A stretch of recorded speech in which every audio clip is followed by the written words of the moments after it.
Бүсгүй хүн гэдэг маань ээж болдог, айлын гэргээ болдог. За тэгээд хин нэгний мэдээж охин байсаар л байгаа тий хүмүүсийн.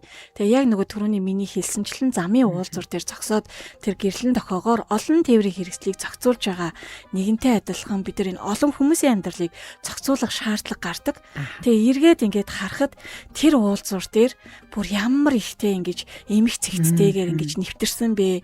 Төвчрхээр одоо тий эмх цэгцээ алдахад төвчрхээр байсан хэдийш төвчрэлгүйгээр нэвтрэн гарлаа. Тэр ямар гоё зохицуулгатай уулзуур байсан бэ гэж хэрэг хэлж болдог болвол тий ээж надад бүсгүй надад эмэгтэйчүүд бидэнд үр хөвгтүүд маань хань ижил маань эргэн дайрны хүмүүс маань хэлэхээр бид нар тэгж олон хүнтэй нэг зэрэг уулздаг шүү.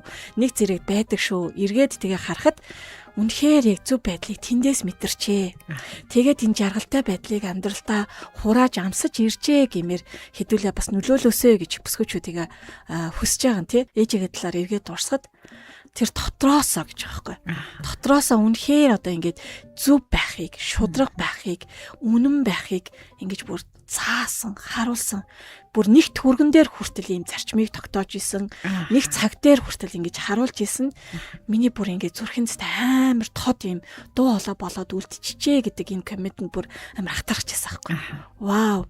Үр хөвгтүүд маань яг ингэж өсөөсэй. За ингэж өсөөд ингэдэггүй маа гэхэд хожим намайг дурсах та тий ингэж хэлээсэ.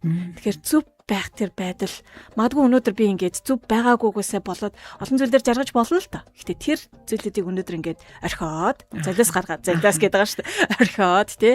Тэгээ үнэхээр ингэж хэцүү ч гэсэн зөв байгаа. Тэрнийхээ үр жимсийг дараа нь амсвал ямар сайхан бэ гэдгийг л агуулгыг амтыг өнөөдөр Баясаа цом хоёр нь та нартаа хуваалцаж гэрэлтэх гээд байгаамаа.